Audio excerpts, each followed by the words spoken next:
C-181. Pero ang hindi nila inaasahan ay dirdiretsong naglakad si Zachary at ang iba pa papunta kay Yulia. Sa paligid ni Alexander, hindi na sila naglakas loob na sumagot muli kay Ivan. Nanlungo si Yulia nang makita si Zachary at ang iba pa dahil naisip niyang narito sila para pahirapan siya. Ginoo Gutierrez, kung nandito ka para kulitan ako, bumalik ka. I don't deserve to be bullied, malamig na sabi ni Yulia. Yulia, you are incompetent and caused the company to close down, so why should you take it out on Mr. Gutierrez and the others? Not to mention the fact na magulo ka ngayon. Kahit na ang Kerim Fashion ay nasa kasaganaan nito, hindi ka kwalipikadong sigawan sila. Confident na sabi ni Pierce. Inayos ni Ivan si Pierce na magtrabaho para kay Zachary sa hinaharap. Kaya naman, natural sa kanya na pasayahin ang bago niyang amo. Gayunpaman, hindi natuwa si Zachary sa narinig. At ilan pang mga amo ang mabangis na tumitig kay Pierce. Nagalit sila dahil pinalala pa ni Pierce ang mga bagay para sa kanila. Hindi ba niya alam na si Yulia ang babae ni Alexander? Pinilit lang ni Alexander si Brad na pilayin ang mga kamay ng anak kaninang hapon. At tila takot na takot si Brad kay Alexander. Maging ang pamilya Moody ay kailangang maging mapagpakumbaba kay Alexander, hindi banggitin si Zachary at ang iba pa. Itigil mo yan. Tinitigil ni Zachary si Pierce at sinabing, hindi ka ba nagre-resign? Wala ka ng karapatang magsalita dito. Umalis ka na dito. Huwag mo na akong makitang muli. Ano? Biglang natarante si Pierce. Sinabihan siya ni Zachary na lumabas. At ayaw na niyang makita pa siya. Tinutulungan ni Pierce si Zachary. Hindi lang na-appreciate ni Zachary kundi sinabihan pa niya si Pierce na lumabas. Saktong pagkunot ng noo ni Pierce ay biglang may narinig siyang tunog. Lumuhod si Zachary sa harap ni Yulia. Sumunod din ang ilan pang amo, nakaluhod ang dalawang tuhod sa lupa, katabi si Zachary. Ms. Yulia, nandito kami para mag-ayos. Hindi namin dapat pinakinggan ang mga paninirang puri ng iba at tinapos ang aming pakikipagtulungan sa iyo. Napagtanto namin ang pagkakamali. Narito kami upang magmakaawa sa iyo na ipagpatuloy ang pakikipagtulungan sa amin, kaya't maging bukas palad at magpanggap na hindi nangyari ang insidenteng ito. Well, nang makitang nakaluhod si Zachary at ang iba pa sa harap ni Yulia at humihingi ng tawad, nanlaki ang mga mata ni Pierce. Pagkatapos ng lahat, ang mga kumpanya ni Zachary at ang iba pa ay nireranggo sa itaas ng Kerim Fashion. Pero ngayon, nakaluhod sila sa harap ni Yulia at nagmamakaawa. Hindi makapaniwala si Pierce. Siyempre, hindi lang siya, pati si Ivan, na nasa tabi niya, ay mukhang natigilan at nagtanong, Mr. Gutierrez, ano ka ba? Walang lakas ng loob na sumagot si Zachary kay Ivan, hinihintay na tumayo si Yulia. Kung mapapatawad pa sila ni Yulia ay isang bagay na may malaking kahalagahan sa kaligtasan ng kani-kanilang pamilya. Ginoo Gutierrez, anong ginagawa mo? Napatulala rin si Yulia. Ang mga taong ito ay agresibong tinapos ang pakikipagtulungan, nang hindi nagbibigay ng pagkakataon para sa negosasyon. Ngunit ngayon, lumuhad sila sa harap niya at humingi ng tawad sa kanya. Ano ang nangyari? C-182. Nang marinig ni Zachary na magsalita si Yulia, dali-dali niyang sinamantala ang sandaling iyon, itinaas ang kanyang ulo at nakangiting sinabi, Ms. Yulia, may nagawa kaming mali at hindi karapat-dapat sa iyong paggalang. Simula ngayon, Zach na lang ang itawag mo sa akin. Nang makita ang mapagpakumbabang ugali ni Zachary, diretsyong natahimik si Yulia. With Alexander around, agad namang nagpaliwanag si Zachary kay Yulia, Ms. Yulia, hayaan mo akong magpaliwanag, para maintindihan mo ang panawagan sa iyo.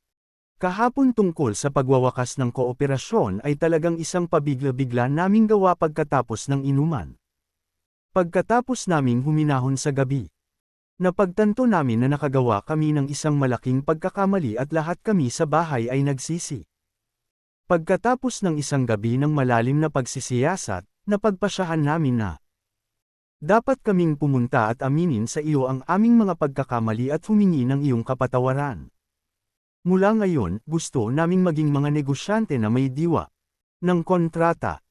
Nang marinig ang kanyang mga salita, lahat ng naruroon, maliban kay Alexander, ay natigilan. Desperado talaga si Zachary na magbigay ng paliwanag na ito. Nakakatawa si Alexander. Gayunpaman, walang pakialam si Zachary at patuloy na sinabi kay Yulia, Ms. Yulia, in order to show our apology, we have decided to reduce the amount payable on the contract by half. Sabi ni Zachary, sabay silip kay Alexander. Si Alexander, na medyo naaliw, ay sadyang tumingin ng seryoso. Ang banayad na pagbabago sa ekspresyon na ito ay natakot kay Zachary at sa iba pa. Zachary, 80% reduction. Nahihiyang babala ng lalaki sa likod ni Zachary. Pinunasan ni Zachary ang malamig na pawis sa noo at biglang sumigaw, and 90% reduction. Ms. Yulia, sa hinaharap. Ang mga tela ng aming kumpanya ay may 10% na diskwento, gaano man kalaki ang gusto mo. Umiling si Yulia. Gaya ng sinabi mo lang. Manatili tayo sa 50% reduction. Talaga. Tuwang-tuwa si Zachary. Hindi niya inaasahan na ganoon pala ka-generous si Yulia. Oo, pero may kalakip akong kondisyon. Nag-isip sandali si Yulia at nagsalita. Napaisip si Zachary sa sarili. Nadama niya na ang karagdagang mga kondisyon ay tiyak na palaging magiging isang mas mahusay na pagpipilian kaysa sa 70% na pagbawas. Kaya naman, agad niyang tinapik ang kanyang dibdib at nangako, ano ang mga kondisyon. Ipapangako namin sa iyo hanggat kaya namin. Nitong mga nakaraang buwan, ang kapasidad ng produksyon ng Garment Department ay hindi nakakasabay sa demand sa merkado, at iniisip ko, sabi ni Yulia, na nagkukunwaring nasa mahirap na sitwasyon. Hindi makasabay sa production capacity. Ayos lang yan. Ang ilan sa atin ay magkakaroon ng crowdfund at magdagdag ng 2 pang linya ng produksyon sa Kerim Fashion. Ano sa tingin mo? Hindi man lang nag-isip si Zachary at nag-blurt out. Agad nang umiti si Yulia ngunit mukhang reserved pa rin at sinabing, I'm sorry to make you pay for this. Hindi masisira ang bangko. Hanggat mapapatawad tayo ni Ms. Yulia, 2 production lines ay wala. Mag-iipon tayong lahat ng pera natin. Ang iba ay abala sa pagtango at pagpapahayag ng kanilang sinseridad. Nang magkasundo ang dalawang panig ay nag-react si Zachary. Nagdagdag ng 2 linya ng produksyon. Malaki ang gastos sa pagtatayo ng planta, makinarya, at paggawa. Ang dibisyon ng pananamit ng Kerim Fashion ay lumaki sa 2 linya lamang. Katumbas ito ng pagdedouble sa kapasidad ng produksyon. Pagkatapos, doble rin ang mga hilaw na materyales na kailangan. C183. Ang isang 50% na diskwento sa tela at non-oble ang dami ay maaaring gawing triple ang kita ng Kerim Fashion ng sabay-sabay. Ang bait talaga ni Yulia. Sa sandaling ito, nadama ni Zachary at ng iba pa na sila ay dumanas ng malaking kawalan. Gayunpaman, sa ilalim ng panggigipit ni Alexander, walang nang ahas na magpakita ng kawalang kasiyahan. Samantalang si Yvonne at Pierce na katabi nila, matagal na silang gulat na magsalita. Wala na ba sa isip ang mga taong ito? Ang 50% na diskwento sa mga hilaw na materyales ay katumbas ng hindi 1 sentimo na kinita. Si Zachary at ang iba ay kailangang magtrabaho kay Yulia ng walang bayad. Gayunpaman, nag-alok silang magdagdag ng 2 linya ng produksyon para sa Kerim Fashion. Si Zachary at ang iba ay nag-aalaga lamang sa mga tubo kadalasan. Pero ngayon, handa silang magtrabaho para kay Yulia ng walang bayad. Nais pa nilang tanggapin ni Yulia ang kanilang alok. Ngunit hindi alam ni Ivan na iniligtas ni Zachary at ng iba pa ang kanilang buhay sa ganoong paraan. Hindi nila sineseryoso ang babala ni Alexander kagabi. Ngunit ngayon, nakita ng kanilang sariling mga mata kung gaano kalupit si Alexander kay Strickland, paanong ang mga lalaking ito ay maglakas loob na tanggapin ang mga tagubili ni Alexander bilang isang larong pambata. Hindi nila kayang pasanin ang mga kahihinatnan. Kung hindi sila dumanas ng malaking kawalan, hindi nila mailigtas ang kanilang buhay. Nang makitang sa wakas ay nakumbinsi na si Yulia, nagmamadaling kinuha ni Zachary ang kontratang inihanda ng maaga at saka ibinigay kay Yulia. Ms. Yulia, tingnan mo, at kung walang mali, pipirmahan na natin ang kontrata. Kinuha ni Yulia ang kontrata at nalaman na ang mga karagdagang clause ay pabor lahat sa Kerim Fashion. Ms. Yulia, pwede ka bang pumirma? Maingat na tanong ni Zachary na natatakot na baka pagsisihan ito ni Yulia. Naguguluhang tumingin si Yulia kay Zachary. Ngunit, sa sandaling ito, wala siyang panahon para mag-isip ng gusto bago siya pumayag. Bilang isang negosyante, naiintindihan niya ang lahat ng mga benepisyong makukuha. Nang makitang pinirmahan ni Yulia ang kontrata, sa wakas ay nakahinga ng maluwag si Zachary at ang iba pa. Hindi kumibo si Alexander at mukhang masaya sa performance nila. Pinunasan ni Zachary at ng iba ang malamig na pawis sa noo. Sa wakas ay nalampasan nila ang hirap na ito. Ms. Yulia, bukas na natin pag-usapan ang detalye ng kontrata, kaya iwan ko muna kayo ngayon. Tumayo na si Zachary at ang iba pa at nagpaalam. Nakaramdam sila ng pressure sa presensya ni Alexander. Kaya ayaw na nilang magtagal pa. Pagkatapos ay papaalisin kita.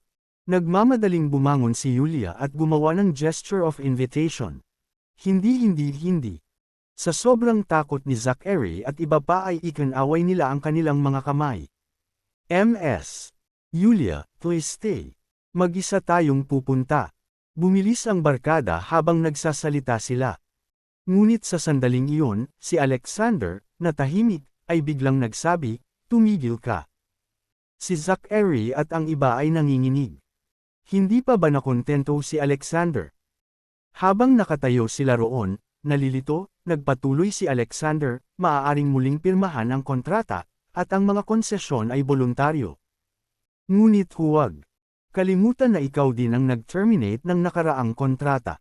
Hindi ba kailangan mong magbayad para sa paglabag sa kontrata? C-184. Agad namang tumanggo si Zachary. Oo, nakalimutan ko ang paglabag sa kontrata.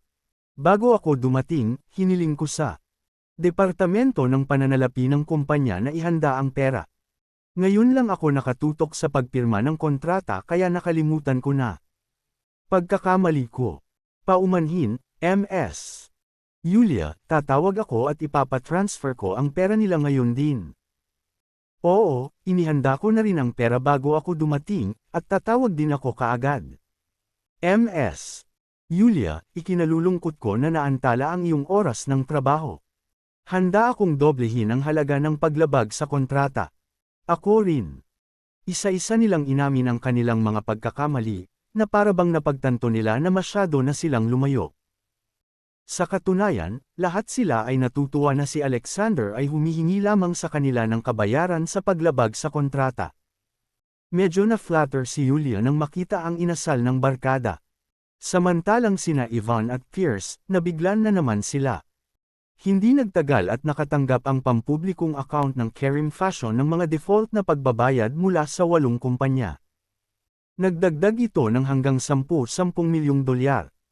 Ito ay halos kasing dami ng kabuuang kita ng kumpanya para sa unang kalahati ng taon.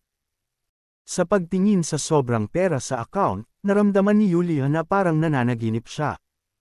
At maingat na tinanong siya ni Zachary at ng iba pa, Ms. Yulia, na-credit na ang pera sa account ng kumpanya mo. Pwede na ba tayo? Please.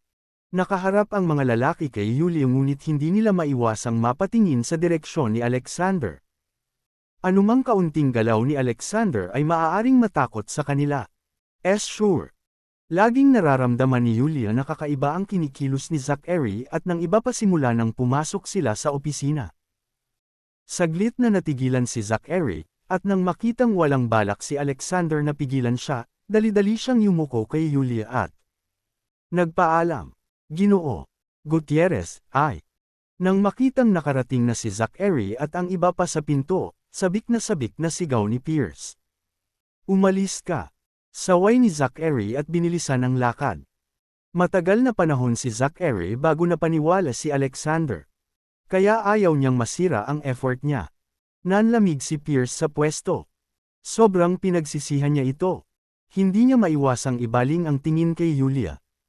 Ngunit bago pa siya makapagsalita, sinabi ni Yulia sa malamig na boses, "Pierce, aprubahan ko ang iyong resignation letter. Mula ngayon, wawakasan ng Kerim Fashion ang lahat ng relasyon sa trabaho sa iyo. Please umalis ka na." Natulala si Pierce sa lugar. Kasabay nito, sa Kerim Fashion Sales Department. "Nakahanda na ba kayong lahat ng mga resignation letter?" Tanong ni Eloise, isang long-haired beauty, sa iba. "Well, hinihintay ka lang namin." "Ako, hindi ko pa naiisip. Aalis na ba talaga tayo as a group?" Karaniwang maganda ang pakikitungo sa amin ni Ms. Yulia. Nang makitang nag-aalangan si Eloise, hindi natuwa ang iba. Binigyan lang niya ang bawat isa sa amin ng $200 na dagdag sa sweldo. Masyado kang madaling makuntento, hindi ba? Ang mga tao ay dapat maghangad ng mas mataas.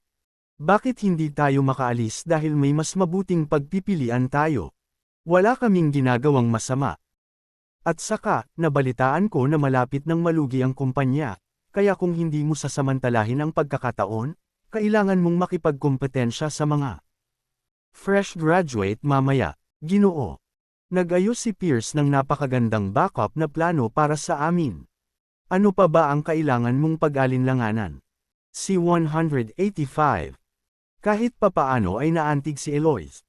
Magkano ang maaaring tumaas sa batayang sweldo pagkatapos pumunta sa bagong kumpanya? Hindi bababa sa 1,000 at doble ang rate ng komisyon. Talaga. Nagningning ang mga mata ni Eloise. Ito ay totoo. Hindi ka pa nagtagal dito, at hindi mo alam na maraming nangyayari dito. Ang dahilan kung bakit nagkakaproblema ang Kerim Fashion ay dahil sa dating chairman na si Ivan. Si Yulia ang pumalit sa kanya at nagalit siya. Kaya gumamit si Ivan ng ilang taktika para pilitin si Yulia na sumuko. At nakatrabaho na ni Mr. Pierce si Ivan. Kung maayos ang lahat, tatanggapin kami pabalik ng kumpanya sa mas mataas na sweldo. Kung hindi ito gagana, ang Kerim Fashion ay mauuwi sa pagkabangkarote at pagpuksa. Sa oras na iyon, maaari tayong magtrabaho sa kumpanya ni Mr. Gutierrez kasama si Mr. Pierce, at maaari pa rin tayong makakuha ng promosyon at pagtaas. Sa madaling salita, anuman ang kalalabasan nito, marami tayong makukuhang benepisyo, kaya bakit hindi? Habang nag-uusap ang iba, mas lalo silang nasa sabik. Hindi na nagdalawang isip si Eloise, isinulat kaagad ang kanyang resignation letter. At sinundan ang lahat patungo sa opisina ni Yulia. "Ms. Yulia, we came to see you." Kakapasok lang ng isang grupo ng mga tao sa opisina at hindi pa natapos ang kanilang sasabihin nang bigla silang nabigla sa eksenang nasa harapan nila. Lumuhad sa harap ni Yulia ang sales director na si Pierce at humingi ng awa. "Ms. Yulia, hindi ako susuko. Hindi ako bibitaw. Lahat ng ito ay dahil kay Ivan. Tinakat niya ako. Naging mabait ka sa akin, paano kita iiwan? Ayoko sana pero pinilit ako ni Ivan. Ms. Yulia, please let me stay." "Pierce, kailan kita pinilit? Napakawalandiya mo." Galit na saway ni Ivan. Bakit si Mr. Pierce?" Napatulala ang mga tauhan ni Pierce. Hindi ba ang direktor dito ay nagbitiw? Paano niya nagawang magmakaawa kay Yulia sa kanyang mga tuhod na hayaan siyang manatili? Ano ang nangyayari? Sa sandaling ito, nag-aalangan silang ibigay ang mga liham ng pagbibitiw. Nakaramdam sila ng sobrang awkward. Napatulala din sila. Napakawalandiya mong sabihin na nagpapasalamat ka. Ngumisi si Yulia. Gaano man kahusay si Pierce, hindi nagugustuhin ni Yulia na magtrabaho siya para sa kanya. Pagkatapos ng lahat, siya ay nagtaksil sa kanya sa kritikal na sandali. "Labas! Huwag mo nang hintayin na tumawag ako ng security." Sabi ni Yulia na walang ekspresyon ng mukha. Pagkatapos, sinulyapan niya ang grupo ng mga taong nakatayo sa pintuan at nakataas ang kanyang kilay. Alam kong nandito ka rin para mag-resign. Aaprubahan ko silang lahat. Nais ko sa iyo ang lahat ng pinakamahusay sa iyong hinaharap. Hindi pa rin maintindihan ng grupo ng mga lalaki ni Pierce ang nangyari, pero dahil sinabi na ni Julia, kinailangan nilang ibigay ang kanilang resignation letters at umalis. Sa pagkakataong ito, tumingin si Julia kay Yvonne sa tabi niya at nginisyon, hindi ka pa rin aalis. Hindi mo ba naisip na napahiya ka? Ikaw. Galit na tumingin si Yvonne kay Julia. Napangiti na lang si Yvonne at umalis. Hindi nagtagal, lumabas si Pierce sa office building ng Kerim Fashion. Sinundan siya ng kanyang mga tauhan na nag-abot ng kanilang mga resignation letter. Ginoo. Pierce, bakit parang galit ka? MS. Mabilis namang pumayag si Julia sa aming pagbibitiw. Hindi ba iyon ang gusto mo? May hindi makapaniwalang tanong. Galit na galit si Pierce. Bulag ka ba? Hindi mo ba nakikita na ayaw kong umalis? Si 186. Niloko ako ni Yvonne. Hindi lang niya kayang labanan si Julia, kahit si Zachary at ang iba pa ay walang laban kay Julia. Pagkatapos, sinabi niya ang lahat ng nangyari sa opisina. Bakit biglang nagbago ang isip ni Zachary at ng iba? Bigla silang kinilabutan kay Julia. Sa dulo, nagdududang tanong ni Pierce. Ngunit sa halip na sagot ng karamihan, isang unos ng kamao ang naghihintay sa kanya. Pinaghahampas siya ng mga tao. Bakit mo ako sinasaktan? Hinawakan ni Pierce ang ulo niya at sumigaw. Pinawalan mo kami ng trabaho. Sa loob ng opisina. Tanong ni Julia kay Alexander, anong problema ni Zachary at ng iba pa? May ginawa ka ba sa kanila? Tumawa si Alexander. Hindi ba binigyan ka lang nila ng detalyadong paliwanag? Sa tingin mo ba maniniwala ako na bigla nilang napagtanto ang kanilang mga pagkakamali? Inilibot ni Julia ang mga mata kay Alexander. Baka nalaman nilang maganda at mabait ang asawa ko, kaya nahihiya silang manggulo. Sinadya ni Alexander si Julia. Alexander, gumagaling ka na sa pang-aasar sa akin. Kunwaring inis na sabi ni Julia. Hinawakan ni Alexander ang ilong niya at tumawa nang walang sinasabi. Ngumuso si Julia, so, hindi ikaw yun. Sayang naman. Medyo na-move on na sana ako at gustong magpasalamat ng personal sa taong iyon. Sayang lang. Ang ginawa ng taong iyon nang hindi iniiwan ang kanyang pangalan. Dahil iyon ang kaso, wala akong magagawa tungkol dito. Napabuntong hininga si Julia na may halong panghihinayang. Personal na pasasalamat. Paano mo siya gustong pasalamatan? Nakuha agad ni Alexander ang mahalagang punto. Nakangiting sabi ni Julia, bigyan mo siya ng halik. Agad namang ipinagtapat ni Alexander ang lahat ng ibinabala niya kay Zachary at sa iba pa tungkol kagabi. Gayunpaman, hindi niya sinabi ang lahat ng nangyari sa Babylonia. Kung tutuusin, kasangkot dito ang first class na pamilya ng Cloudtopia, ang Moody family. Hindi maiwasang mag-alala si Julia kapag nalaman niya ito. Pagkasabi niyon ay lumapit si Alexander kay Julia, naghihintay sa mabungang halik na iyon. Ikaw, pumikit ka. Sabi ni Julia na namumula ang mukha. Ginawa ni Alexander ang sinabi sa kanya. Lumipas ang ilang segundo. Naramdaman niya ang mabangong simoy ng hangin na dumampi sa kanya, na sinundan ng banayad na paghalik sa kanyang kaliwang pisngi. Tapos na. Binuksan ni Alexander ang kanyang mga mata at nagtanong kahit paano. Ano pang gusto mo? Nakapout na tanong ni Julia bilang ganti. Hinawakan ni Alexander ang lugar kung saan siya hinalikan at malungkot na sinabing, hindi mo ba ako dapat halikan sa labi? Walang paraan na gagawa ako ng inisyatiba na halikan ka sa labi. Napaungol si Julia at hindi na hinintay ang reaksyon ni Alexander, binuhat niya si Micah at naglakad palabas. Huminto si Alexander sa pwesto ng 3 segundo bago siya biglang may naisip. Honey, ang sinasabi mo. Ako dapat ang mag-initiate ng ganyang kiss, right? Gutom na si Micah. Bilasan mo at umuwi ka na. Tumalikod si Julia at pumikit, pinawalang bisa ang sinabi niya. Naabutan ni Alexander si Julia habang nag-iisip ng paraan para magkusa na halikan si Julia sa susunod. Ang ikinagulat din niya ay matapos siyang makilala ay mas madalas nang umiti si Julia. Aasarin pa niya ito ngayon. Mas naging masayahin si Yulia. C-187.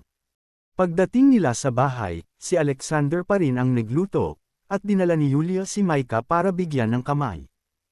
Ang buong gabi ay uneventful at maaliwalas.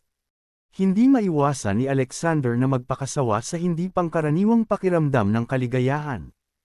Kasabay nito, sa loob ng pribadong lounge ng isang restaurant sa Cloudtopia, ibinaba ni Ivan ang mga kubyerto sa kanyang mga kamay at sinulyapan ang lalaki sa tapat ng mesa. Ang lalaki ay walang iba kundi si Harry. "Honey, di ba sabi mo na ayos mo na ang lahat?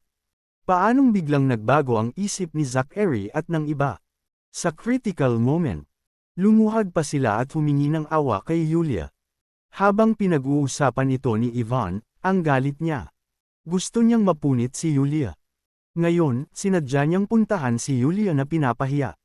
Ngunit hindi nangyari ang mga bagay tulad ng inaasahan niya. Isa lang itong kahihiyan. Nakita ni Harry na naagrabyado ang kanyang kasintahan. Kaya dali-dali siyang umupo sa tabi niya na may ngiti sa labi. Ipinulupot niya ang kanyang braso sa baywang ni Ivan at magiliw na sinabi, "Kumalma ka." Mabilis tumanda ang mga babae kapag galit. Hindi sila karapat-dapat sa ating panahon. So anong dapat nating gawin? Nagpout si Ivan. Tinatawagan ko si Zachary ngayon para bigyan niya tayo ng paliwanag. With that, kinuha ni Harry ang cellphone niya at dinial ang number ni Zachary. Matapos sagutin ang tawag, diretsyong sinabi ni Harry, "Zachary, anong nangyayari sa inyo? Hindi ba tayo dati ay sumang-ayon na wakasan ang pakikipagtulungan sa caring fashion?" Ngunit pagkatapos, hindi ka lamang humingi ng awa kay Yulia, ngunit nag-alok ka rin na bumuo ng isang bagong linya ng produksyon para sa kanya. Dapat bigyan mo ako kaagad ng makatwirang paliwanag. Paliwanag. Muntik na akong mapatay sa inyong dalawa. Buti na lang hindi ako nagsettle ng score sa iyo, at gusto mo pa akong magpaliwanag sa iyo. Umalis ka. Saway ni Zachary sa kabilang linya at saka ibinaba ang telepono nang hindi na hinintay ang sagot ni Harry. Nagdilim ang mukha ni Harry. How dare Zachary disrespect Harry? Dahil sa galit ay agad niyang dinil muli ang numero ni Zachary. Gayunpaman, na-block ni Zachary ang kanyang numero. Pinigilan ni Harry ang galit sa kanyang puso at nagsimulang tumawag ng ilan pang tao. Gayunpaman, siya ay tinatrato sa parehong paraan. Hinarang siya matapos pag-alitan. Ang ilan, hindi man lang nag-abalang pag-alitan siya habang direktang hinaharangan siya. Ngayon, hindi na napigilan ang galit sa puso ni Harry. "Yulia, hindi pa ako nagdusa ng ganito karaming aggravation sa aking buhay." Ungol ni Harry na may galit sa mukha. Bago ito, nakialam lang siya sa bagay na iyon para mapasaya si Ivan. Pero ngayon, tuluyan na siyang naasar ni Yulia. Tiyak na hindi niya hahayaang dumausdas ang mga bagay-bagay. "Harry, maaaring banta si Zachary at ang iba pa?" Biglang tanong ni Ivan. "Bantaan? Bukod sa akin, mukhang walang kakilala si Yulia na makapangyarihang lalaki," masiglang sabi ni Harry. "Posible kayang ang walang kwentang boyfriend niya, si Alexander?" Pansamantalang tanong ni Ivan. Bukod kay Alexander, wala talagang ibang maisip si Ivan. Alexander. C-188. Saglit na natigilan si Harry at saka naalala ang nangyari noong kaarawan ni Ivan. Sa oras na iyon, sinundo niya si Ivan na may dalang carload ng mga rosas sa kanyang sports car, na nagbigay ng pinakamalaking kasiyahan kay Ivan. Ngunit bago pa siya madala, biglang sumulpot si Alexander na may 16 na eroplano at nakamamanghang shower ng mga rosas. Pagkatapos, sinindihan ang venue ng mga ilaw at malalaking screen sa buong lungsod para ipagdiwang ang kaarawan ni Yulia. Si Harry ay orihinal na hinanap ng karamihan, ngunit siya ay talagang mukhang malabo noong araw na iyon. Hindi lamang iyon, ngunit si Alexander ay nag-charter din ng Sunset Harbor, na ikinahihiya si Harry. Kung iisipin, mas lalong nagalit si Harry. "Ivan, kung hindi ka bibigyan ng paliwanag ni Zachary at ng iba pa, bibigyan kita ng paliwanag.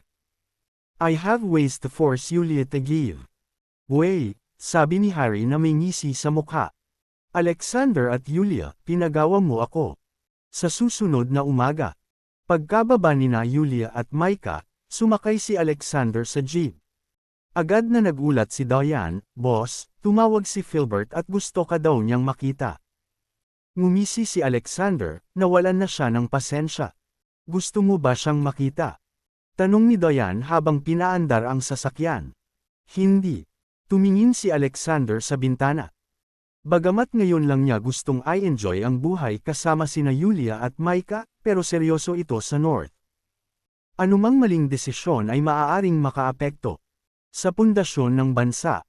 Nais lamang ni Philbert na makuha ang kapangyarihang militar sa mga kamay ni Alexander. Hindi dahil si Alexander ay may matinding pagnanais na hawakan ang kapangyarihan. Kaya lang naramdaman niyang walang kakayahan si Philbert na pumalit sa kanyang posisyon. Si Alexander ay ang Diyos ng digmaan ng 9 na kontinente, ang hari ng hilaga, at ang isa na tinitingala ng hindi mabilang na mga sundalo. Bagamat si Philbert ay binigyan mismo ng Deputy General ng Flake, ang pangunahing dahilan kung bakit siya ginawaran ay dahil sa kanyang mga ninuno, ang Santiago Banner. Sa usapin ng kakayahan, si Philbert ay hindi kwalipikadong maging isang mahusay na general. Paano kaya madaling ilagay ni Alexander ang buhay ng kanyang mga sundalo sa kamay ng isang taong walang kakayahan? Habang nag-iisip si Alexander, tumunog ang telepono sa kanyang kamay. Si Naomi ang tumatawag. "Naomi, anong meron?" Madaling araw noon. Hindi dapat siya tinawagan ni Naomi kung hindi ito emergency. Ngunit bago pa makasagot si Naomi, isang pidgel na hikbi ang narinig ni Alexander. "Naomi, anong problema?" Agad na tanong ni Alexander na kinakabahan. "May nang agrabyado ba sa'yo? Tutulungan kitang turuan siya ng leksyon." Lumaki si Alexander kasama si Naomi at masasabing mas kilala niya ito kaysa sa mga adoptive parents nito. Kahit na si Alexander ay humantong sa kanyang pamilya sa isang mas mahusay na buhay ngayon, si Naomi ay hindi kailanman mang-aapi ng iba. Sa kabaligtaran, ang iba, dahil sa paninibugho, ay kumilos ng walang pakundangan sa kanya. Pagkatapos ng pagtatanong ni Alexander, huminto si Naomi sa paghikbi, huminga ng malalim, at nagkasala, "Alex, nawala sa akin ang red dust na ibinigay mo sa akin." Nakahinga ng maluwag si Alexander. Nawala na pala ng kwintas si Naomi. Sa sandaling iyon, hindi niya maiwasang mapangiti. "Silly girl, kwintas lang. Kung nagustuhan mo, padadalhan kita kaagad ng bago. Ginagarantiya ko na ito ay magiging mas maganda at mas prestihiyoso kaysa sa red dust." "Hindi, ayaw ko ng bago." C-189. Sumigaw si Naomi sa kabilang dulo ng linya, hindi ito ordinaryong kwintas dahil nagkakahalaga ito ng 40 milyong dolyar. At saka, ito ang unang regalo na ibinigay mo sa akin nang bumalik ka mula sa militar, at ito ay napakahalaga sa akin sa paraang hindi ito mapapalitan ng ibang kwintas. Hindi masyadong naintindihan ni Alexander ang teorya ni Naomi, ngunit dahil sa pagmamahal sa kanyang kapatid, sinabi niya, "Kung gayon, hahanap ako ng paraan para maibalik ito para sa iyo." "Okay." Malumanay na tugon ni Naomi. "Una, sabihin mo sa akin kung paano at saan nawala ang kwintas," sabi ni Alexander. Nag-isip sandali si Naomi at sinabing, "Alex, naaalala mo ba si Angelica? Ang dating kapitbahay natin, ang anak ni Clarissa." Naalala ni Alexander. Si Clarissa ay nakatira sa kabilang kalye ng kanilang bahay sa karaniwang kondisyon, ngunit pagkatapos ay nagpakasal si Angelica sa isang mayaman na bata at kinuha din si Clarissa. Noong nakaraan, isinama niya ang kanyang adoptive parents at si Naomi sa hapunan sa Chef Juan. Nagkataon na nakilala niya si Clarissa kasama ang kanyang anak na si Angelica at manugang na si Harlan. Sa oras na iyon, si Clarissa ay nagmamadali at sinubukang talunin si Nathaniel ngunit kalaunan ay nasampol sa mukha ng katotohanan. Hindi maganda ang relasyon ng dalawang pamilya. Si Alexander ay palaging naiinis sa mga taong mayabang. Ngayong biglang binanggit ni Naomi si Angelica, hindi niya maiwasang maging alerto. Oo, siya iyon. Simula nung huli kaming magkita, pinag-iinitan niya ako na makita si Red Dust. At kahapon ay hindi ko siya matiis, kaya pumayag ako. Pagkatapos ng trabaho, sinuot ko ang kwintas para salubungin siya. Niyaya niya akong maghapunan, at kalaunan ay tumambay kami. Hindi ko na pinansin noon. Pag-uwi ko at naligo, napagtanto kong wala na si Red Dust. Sa sobrang pananabik ko ay agad akong tumakbo palabas para hanapin ito, ngunit hinanap ko ang lahat ng rutang na daanan ko at hindi ko ito makita. Maingat na naalala ni Naomi. So ibig mong sabihin na wala yung necklace after Angelica asked you to meet her? Kumunat ang noo ni Alexander at nagtanong. Oo, habang naghahapunan, hinubad ko pa ito at pinagmasdan siyang mabuti. Si Naomi ay nagsalita ng may malaking katiyakan. Okay, I will immediately arrange someone to investigate her. Hindi ka siguro nakatulog ng maayos kagabi. Huwag pumunta kahit saan sa oras na ito. Magpahinga ng mabuti sa bahay. Kapag may balita, tatawagan mo na kita, sabi ni Alexander.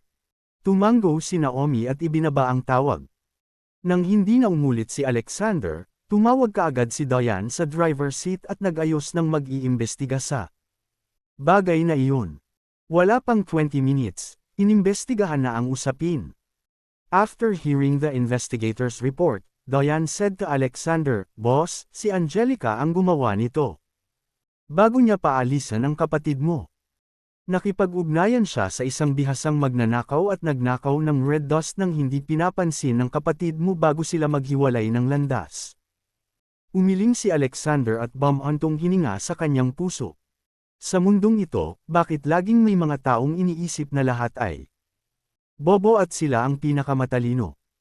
Nang makitang walang sinabi si Alexander, idinagdag ni Diane, "Boss, nasa Angelica ang kwintas ngayon, dapat ba natin siyang hanapin?" "Nasaan siya?" tanong ni Alexander. Inilabas ni Diane ang kanyang telepono at sinabing, nasa 11 palapag siya ng light building na pagmamay-ari ng Masonry Realty, na pag-aari ng kanyang asawang si Harlan. Nag-isip sandali si Alexander at nag-utos, "Hulihin mo ang magnanakaw. Uuwi ako at sasanduan ko si Naomi. Magkita tayo sa Masonry Realty." Oo. Iniwan ni Diane ang sasakyan kasama si Alexander samantalang sumakay siya ng taxi kung saan naroon ang magnanakaw. Si 190. At the same time, sa Masonry Realty. Naglilibot si Angelica sa office area. "Hello, Mrs. Garraway." Nang makita siya ng mga empleyado ng kumpanya, magalang nilang binati. Bagamat hindi kaya ni Angelica, nasiyahan siya sa paggalang sa mga empleyadong ito. Sa katunayan, ang mga empleyadong ito ay gumagalang sa kanya sa panlabas, ngunit talagang hinamak nila siya. Ang isang taong walang kakayahan ay palaging gustong gumawa ng isang bagay na wala sa lugar upang lagyan ng label ang kanyang sarili kung siya ay humawak ng mataas na posisyon. "Kamusta ka dyan?" Nagtaas baba si Angelica at nagbigay ng ngiti na sa tingin niya ay elegante. Ngunit pagkatapos batiin ang lahat, nakakagulat na walang nakakita sa kanya na espesyal ngayon. Nairita siya nito. Ngunit wala siyang dahilan para magalit. Nang siya ay labis na nanlulumo, ang isa sa mga babaeng empleyado ay biglang tinakpan ang kanyang bibig at napabulalas. "Ay nako! Mrs. Garraway, Red Dust ba ang suot mo sa leeg mo?" Nang marinig ang mga salitang, Red Dust, napalingon ang lahat sa leeg ni Angelica. Isang nakasisilaw na bihirang pulang batong hiyas ang makikita. Wow! Ang ganda ng kwintas. Mukhang mahal sa unang tingin. Siyempre, mahal, ito ay Red Dust na nagkakahalaga ng higit sa 40 milyong dolyar. Ano? Higit sa 40 milyong dolyar? Ay nako! Hihimatayin na ako. Ginang Garraway, I guess it must be a gift from Mr. Garraway. Napaka-generous niya sa iyo. Ang mga babaeng empleyado ay nagpapahayag ng kanilang inggit. Hindi naman napigilan ng mga lalaking empleyado na magpantasya kung gaano kadaling habulin ang mga babae kung makakabili rin sila ng 40 milyon dollar na kwintas. Sa kasiyahan sa mga nakakainggit na titig sa kanyang paligid, Nizulayan ni Angelica nang may kasiyahan ang mga babaeng empleyado na unang nakakilala kay Red Dust. Napakaraming problema ang kanyang pinagdaanan para makuha ang inaasam-asam na kwintas para maipakita ito sa harap ng mga tao. Ngayon, sinadya niyang maglagay ng maselang makeup at pumunta sa kumpanya ng madaling araw, na sayang ang oras kong walang makakapansin sa kwintas. Buti na lang at napansin ito ng babaeng empleyado. Natuwa si Angelica, but on the surface, she pretended to feel bad and said, "Actually, mas gusto ko ang Star of Cullinan, but unfortunately, nung pumunta doon ang asawa ko, nabili na ang Star of Cullinan." Nang marinig ang kanyang mga salita, ang ilang mga taong hindi alam ang katotohanan, ay muling napabuntong hininga. May mga tao rin na nakapunta sa jewelry show, at medyo naging kakaiba ang mga ekspresyon nila. Bulong ng isang babaeng empleyado, narinig kong sinabi ng kaibigan ko na ang bumili ng Star of Cullinan ay bumili din ng Red Dust. Noong ginawa ang pahayag na ito, medyo naging awkward ang eksena. Ang mga matatanda ay hindi palaging nagsasabi ng totoo kahit alam nila ito. Dahil kapag na-expose mo na ang isang tao, grabe ang mararating mo. Siyempre, hindi naman sa hinala nila na peke ang Red Dust sa leeg ni Angelica. Kung tutuusin, mayaman si Harlan at kayang-kaya niyang bilhin ang mga kwintas na iyon. Pero, kung Red Dust lang ang kilala ni Angelica, hinala nila na may relasyon si Harlan sa ibang babae. Ang mas mahal na bituin ng Cullinan ay ibinigay sa ibang babae ni Harlan. Kaya kung hindi si Angelica ang nagsisinungaling, siguradong niloko siya ni Harlan. Sa pag-iisip nito, napatingin ang karamihan kay Angelica ng may simpatiya. Pakiramdam nila ay malapit na siyang iwanan. Nang marinig ang tanong ng babaeng empleyado, napakunot ang noo ni Angelica.